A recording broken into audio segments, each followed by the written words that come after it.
Bon, salut les gars. Salut tout le monde. On se retrouve pour une nouvelle vidéo où on va parler des erreurs triches qu'on retrouve assez fréquemment en planche maltaise, tout ce qui concerne les éléments poussés. Donc on appelle ça triche-erreur, mais c'est des choses qui ne sont pas à bannir totalement, hein. Il y a des choses qu'on peut utiliser pendant les entraînements. Bien sûr, il faut que vous utilisez pour faire du volume, hein. Ça fait partie de l'apprentissage.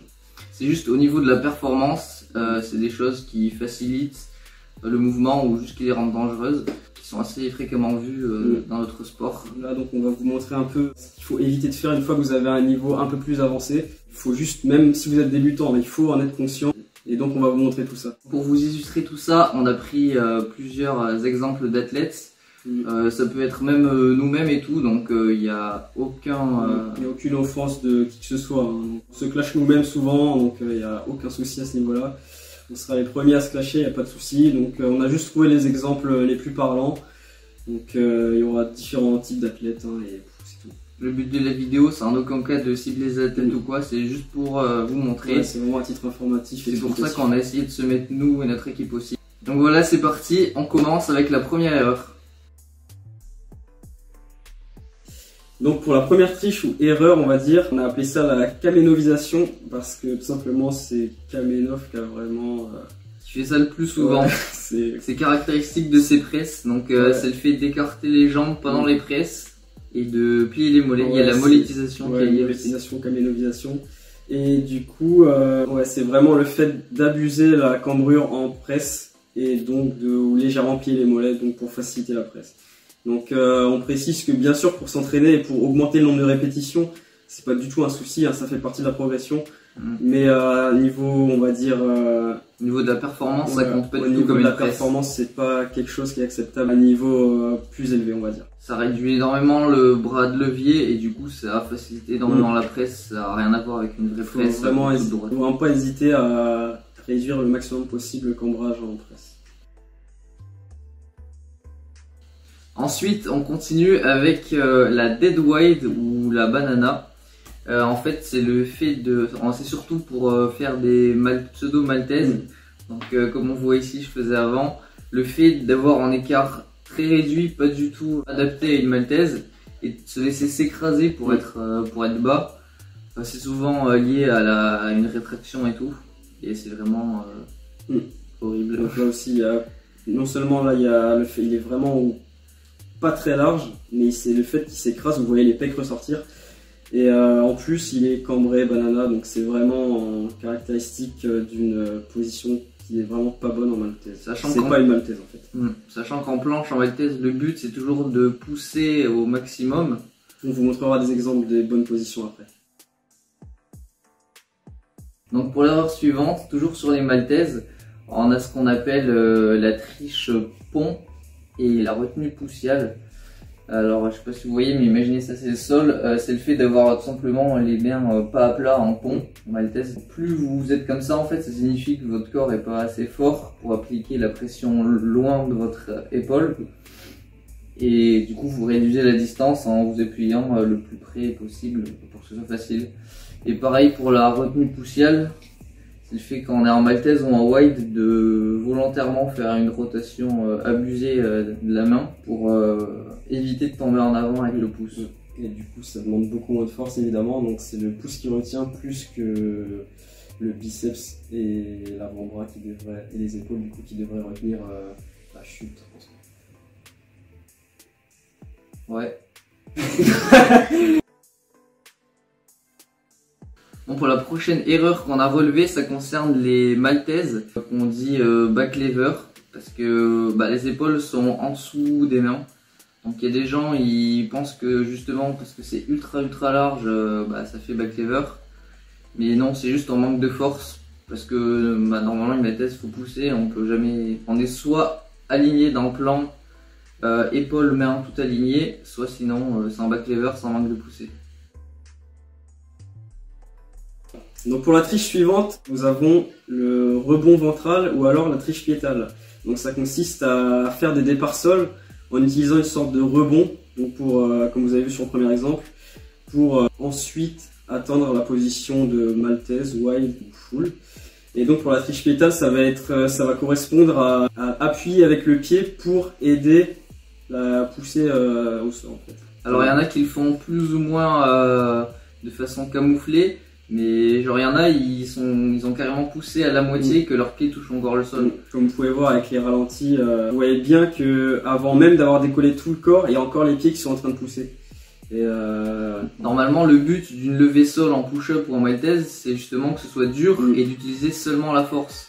Donc tricher en sautant avec ses pieds ou en appuyant. Il faut vraiment que les pieds décollent, faut que tout le corps décolle en même temps. Il ne doit pas y avoir d'appui avec les pieds ou quoi que ce soit d'autre. Il faut vraiment que ça soit de la poussée pure et que ça vienne des triceps et des épaules et que tout décolle au même niveau et que ça reste droit tout le temps. Pareil pour la levée maltaise et le rebond ventral, ça doit être que de la poussée, il n'y a aucun élan ni de coup de jambe, rien du tout. C'est ça. Analysez tous ces petits détails, il ne faut vraiment pas que vous fassiez tromper. Et voilà. Ensuite, erreur suivante, on appelle ça la marinière ou marinade. Alors l'histoire de ce mot, c'est parce que disait que les pieds se trouvaient au niveau de la mer. Alors cette erreur, c'est quand on a les jambes et les pieds trop bas en planche. Pareil, ça réduit le bras de levier.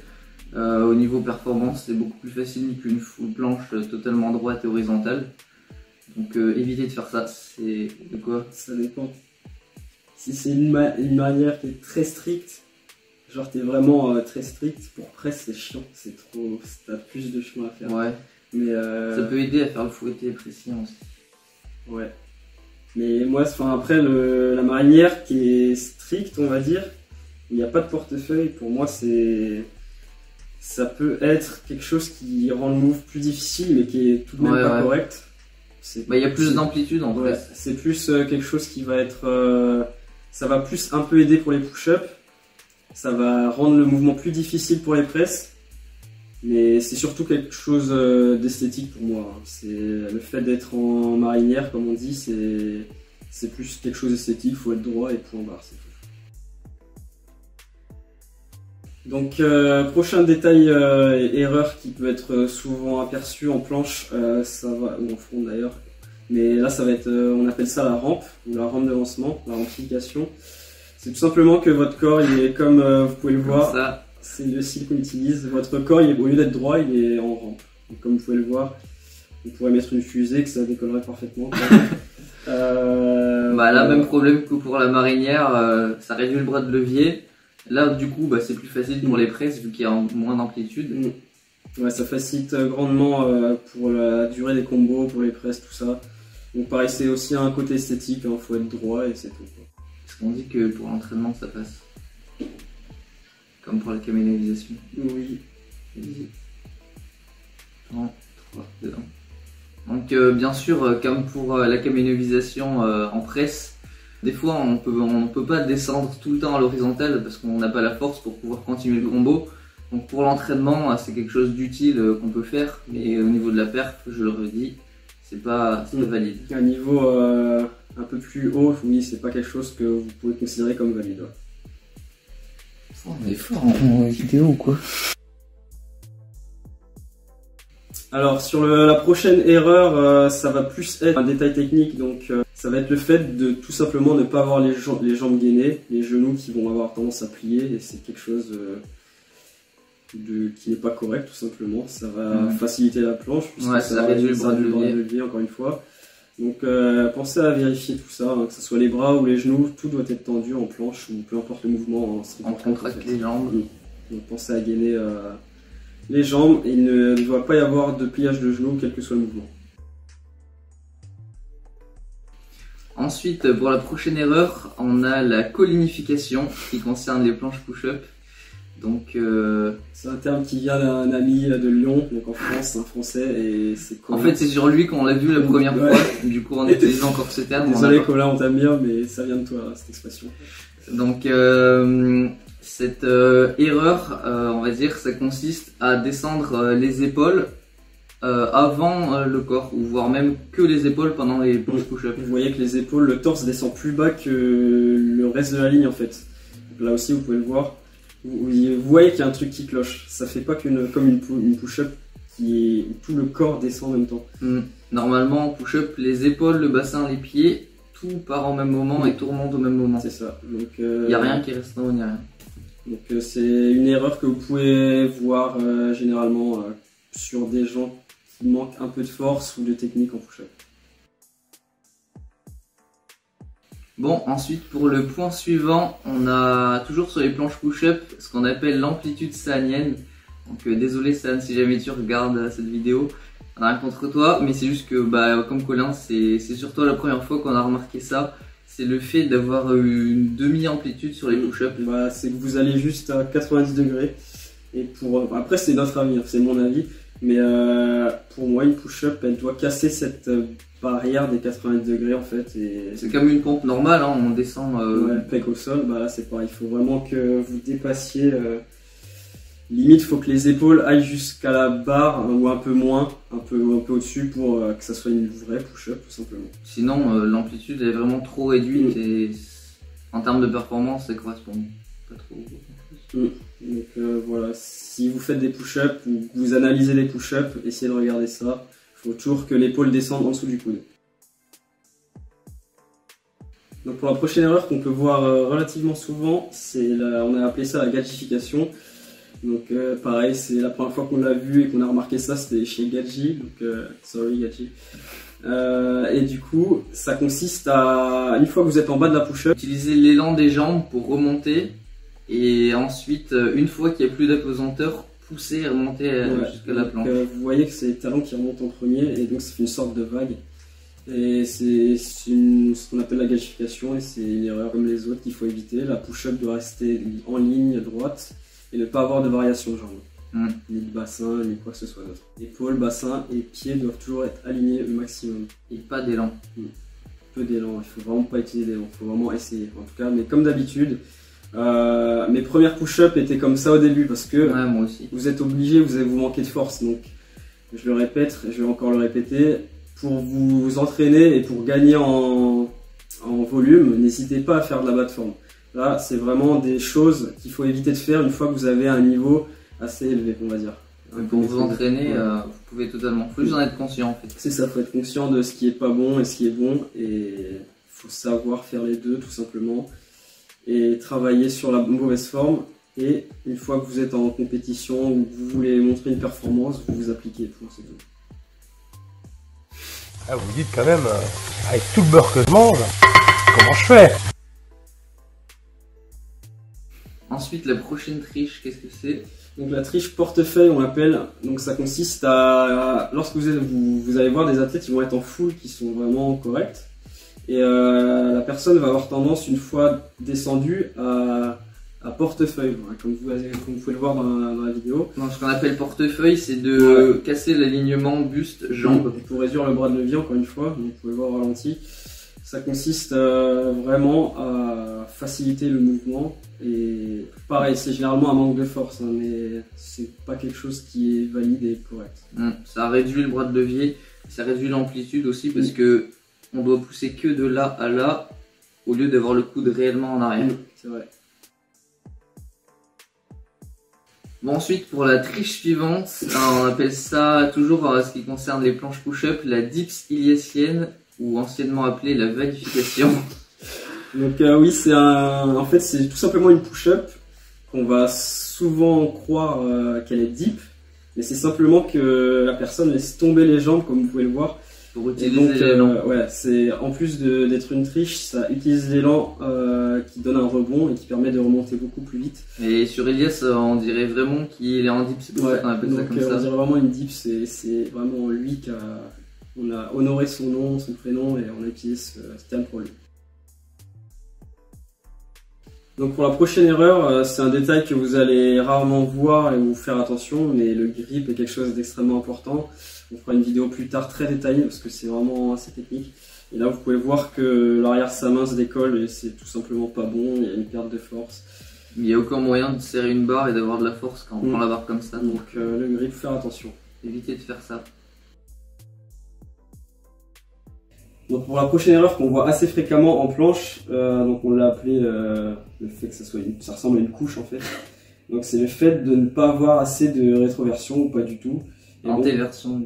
Ouais, donc il est en antéversion, la personne est en antéversion et donc ça fait une bosse, le cul qui ressort vraiment. Et c'est tout simplement pas correct. En fait, c'est un manque de force quand on n'arrive pas à surélever assez son bassin en général. Les gens ils creusent des lombaires et du coup ça fait que les fesses sont pas contractées pour pouvoir avoir les jambes à la bonne hauteur. Et donc ouais, ça a vraiment une belle représentation de la couche culotte, je trouve.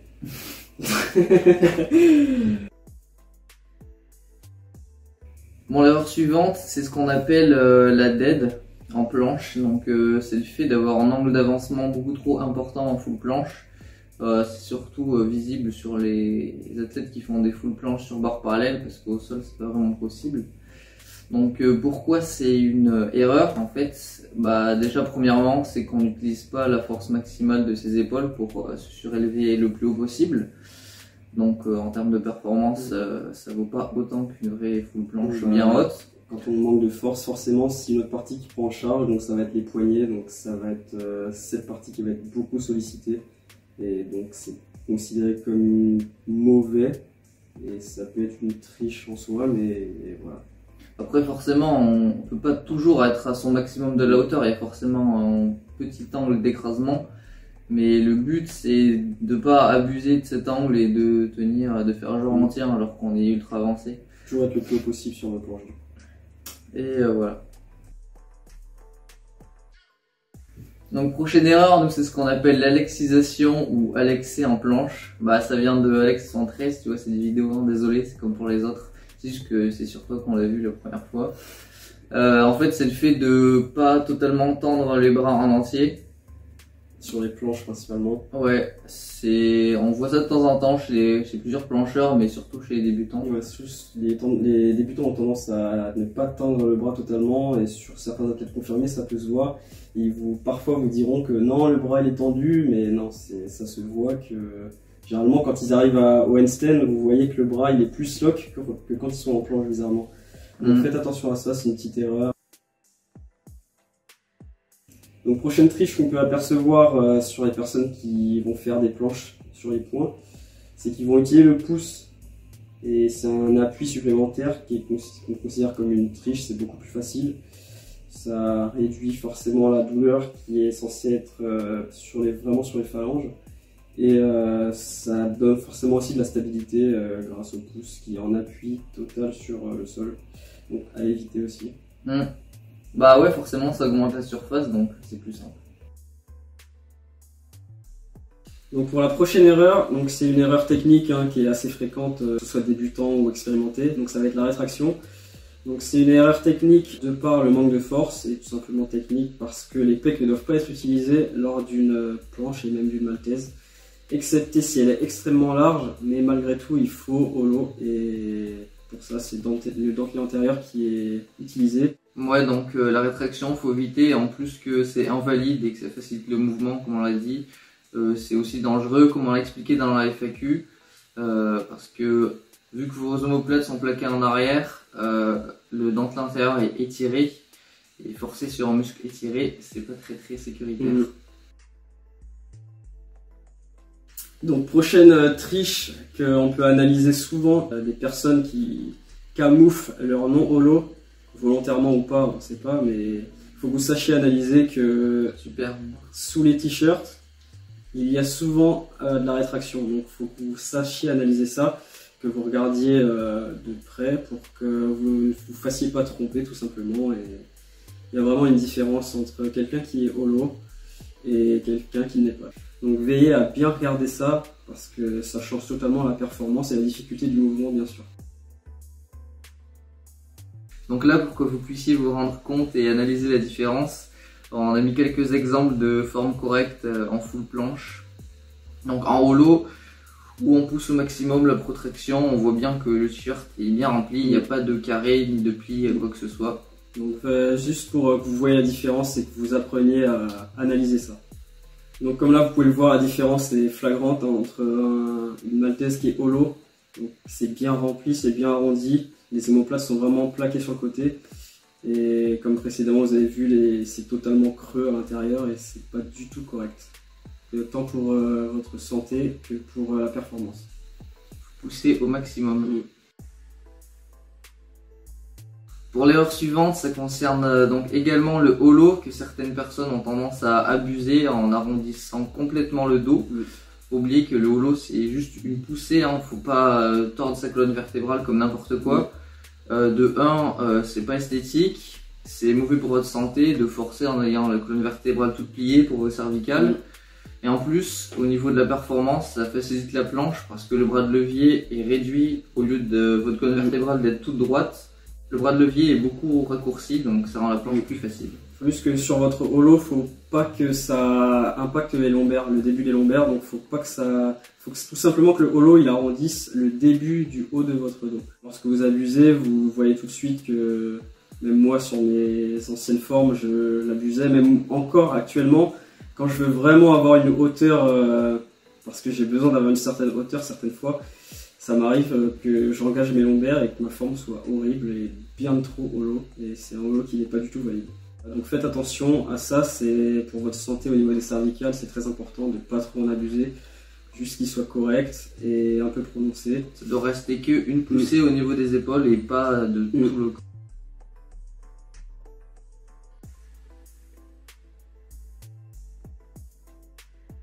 Donc on s'est rendu compte post-montage que l'on avait oublié, on va faire une pierre deux coups, on va mettre une erreur et une triche d'un coup.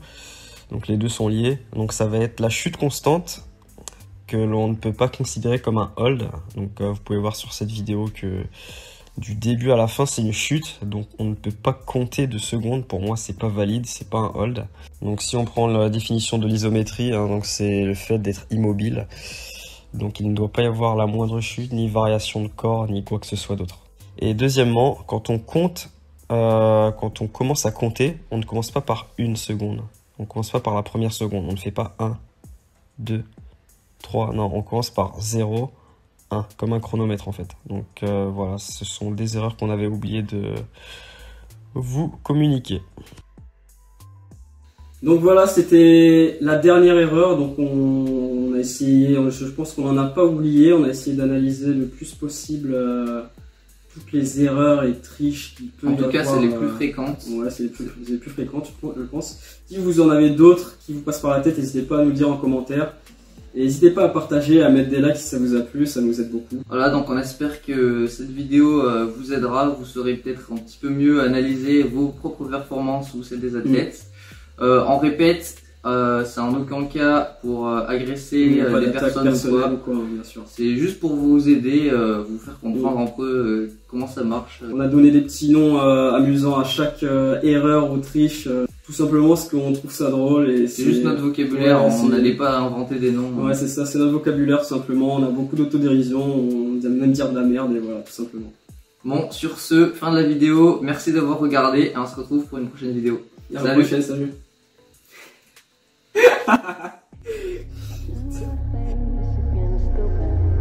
I will